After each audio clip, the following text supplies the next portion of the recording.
നോഹ. നീതിമാനായ നോഹയെ ദൈവം തെരഞ്ഞെടുക്കുന്നു. ആശ്വാസം എന്നാണ് നോഹ എന്ന വാക്കിന്റെ അർത്ഥം. അനുസരണമില്ലാത്തയുടെ മധ്യേ ദൈവത്തിന് ആശ്വാസമായവൻ. സ്വർഗീയ പിതാവിന്റെ വാക്കുകളെ വിശ്വസിച്ചുകൊണ്ട് നോഹ പണിത പെട്ടകത്തിലൂടെ സർവ്വജീവജാലങ്ങളുടെയും രക്ഷയിലേക്കുള്ള ആദ്യ യാത്ര ആരംഭിച്ചു. ദൈവവും മനുഷ്യനും തമ്മിലുള്ള സ്നേഹബന്ധത്തിന്റെ ഉടമ്പടിയുടെ പുനഃസ്ഥാപനം.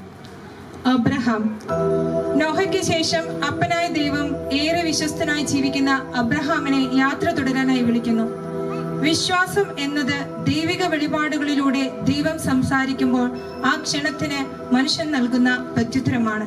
എങ്കിൽ അപ്പന്റെ വിളി കേട്ട് യാതൊന്നും ചോദിക്കാതെ അബ്രഹാം തന്റെ അപ്പന്റെ വാഗ്ദാനത്തിലേക്കുള്ള യാത്ര തുടരുന്നു. പക്ഷെ ദൈവജനത്തിന്റെ അസൂയാവഹമായ വളർച്ച കണ്ട് തിന്മ വീണ്ടും തന്റെ ആധിപത്യത്താൽ അവരെ കീഴ്പ്പെടുത്താൻ ശ്രമിച്ചുകൊണ്ടേയിരുന്നു.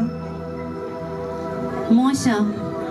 എന്നാൽ തന്റെ ജനം എപ്പോഴെല്ലാം സഹായത്തിനായി നിലവിളിച്ചിട്ടുണ്ടോ അപ്പോഴെല്ലാം ദൈവം മക്കളുടെ സഹായത്തിനായി ഓടിയെത്തുന്നു.